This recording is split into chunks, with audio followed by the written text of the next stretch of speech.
Nous revoilà donc ensemble, mes amis, pour la suite du cas clinique que je vous avais proposé, donc qui s'intitule Un coup de ballon pas comme les autres. Pour rappel, notre cas concerne l'angioplastie d'un homme de 68 ans qui s'est présenté à nous pour un angor avec une scintigraphie positive, une fraction d'éjection qui était correcte et une coronarographie effectuée par voie radiale qui a montré une sténose serrée courte calcifiée de l'interventriculaire antérieur. On avait anticipé une angioplastie a priori simple, donc cathéter guide 6F, EBU, un guide Cougar XT, un ballon non compliant parce que la lésion semblait calcifiée, on inflate, donc bien sûr au moment de l'inflation, il y a un sus-décalage qui apparaît, mais malheureusement l'angioplasticien appelle rapidement à l'aide parce que malheureusement son ballon ne veut plus se déflater, il n'arrive plus à communiquer avec le ballon, le patient souffre, il sus-décale parce qu'on est occlusif sur l'interventriculaire antérieur. Donc, que faire? Et là, j'enlève un petit peu la vidéo de mon visage pour vous montrer que c'est des solutions qui existent dans la littérature. Donc, on m'appelle à la rescousse et là, on se dit que faire face à cette situation.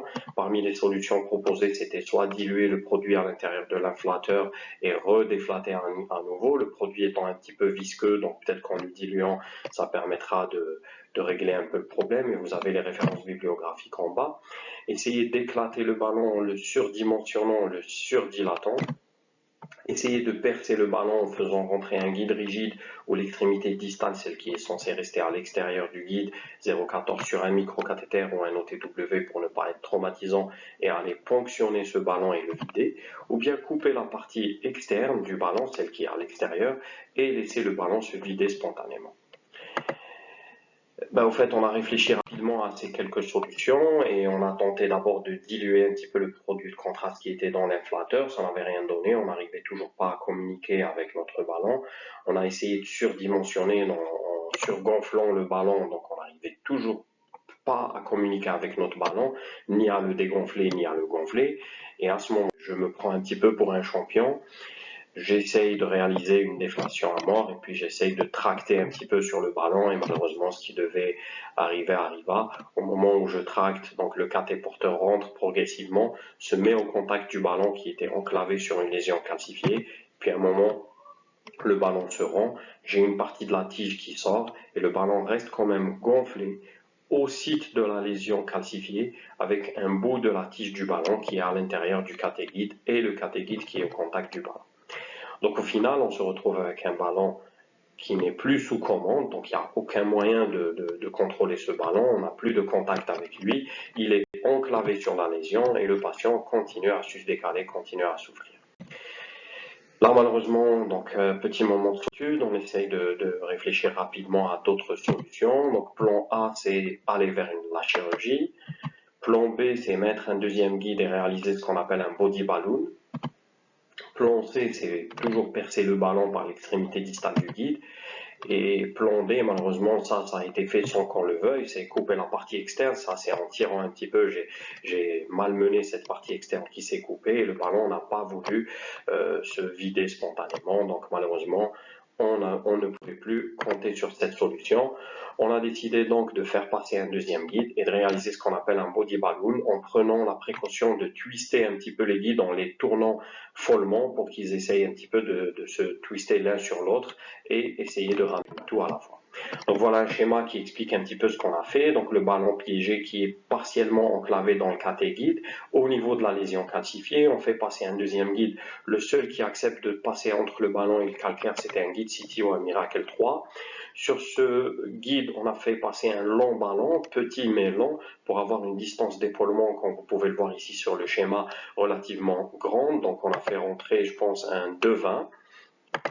Et puis on a twisté, comme vous pouvez le voir ici distalement, les guides en les tournant grâce au torqueur rapidement pour qu'ils essayent un petit peu de s'enchevêtrer l'un contre l'autre. On a inflaté le ballon et puis on a tiré d'un coup. Fort heureusement, ici le ballon accepte de venir progressivement à l'intérieur du catéguide. Là vous voyez qu'il y a deux ballons et puis on suit la trajectoire du ballon. Donc là vous le voyez, il est très probablement au niveau des artères périphériques du membre supérieur droit. Et puis petit à petit le ballon accepte de sortir. Là, vous voyez les deux guides qui sont enchevêtrés. Le ballon qui est resté bloqué, je pense que c'est le blanc, je ne me rappelle plus. Et puis le deuxième ballon qui a servi de body balloon pour tirer le premier. Donc, on a réussi à Bah, les sueurs froides ne s'arrêtent pas là, donc ça continue malheureusement. Le patient présente un flux TIMI 0 à l'injection, l'artère est complètement occluse, la douleur persiste, le ST diminue un petit peu mais persiste.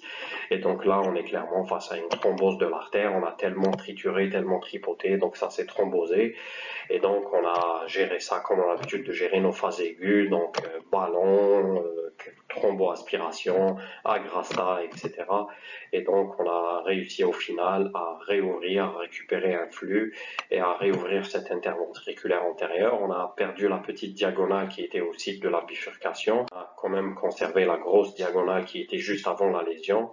Et donc, on a tenté à plusieurs reprises, on a mis un stent actif au niveau de la lésion, et puis on a tenté de réouvrir cette petite diagonale, donc sans trop de succès. Je vous mets en haut l'image avant l'angioplastie, donc on voit que la petite diagonale était là, on voit là qu'on l'a perdue. Le patient n'a plus de douleur, ne souffre plus. On avait vraiment pris beaucoup de temps, beaucoup de contraste, etc.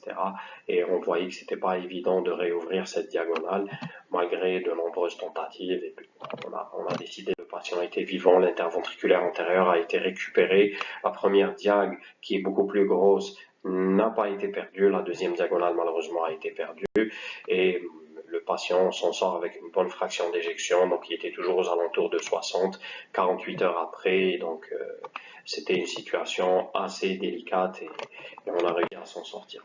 Donc au final, les mécanismes possibles de l'enclavement du ballon donc, sont au nombre de trois. Soit c'est un recoil aigu, donc sur lésion très calcifiée avec compression d'un ballon qui est partiellement dégonflé, comme vous pouvez le voir ici. Soit c'est un étranglement de l'extrémité proximale du ballon par le cathé porteur si on a retiré avant un dégonflage complet. Soit c'est une cassure ou coupure de ce qu'on appelle l'hypotube, donc la partie qui est à l'intérieur du ballon qui permet d'inflater et de déflater. Et on pense que c'est très probablement ce qui s'est passé pour notre ballon. On est très probablement dans la troisième situation, plus ou moins dans la première, mais très probablement dans la troisième situation.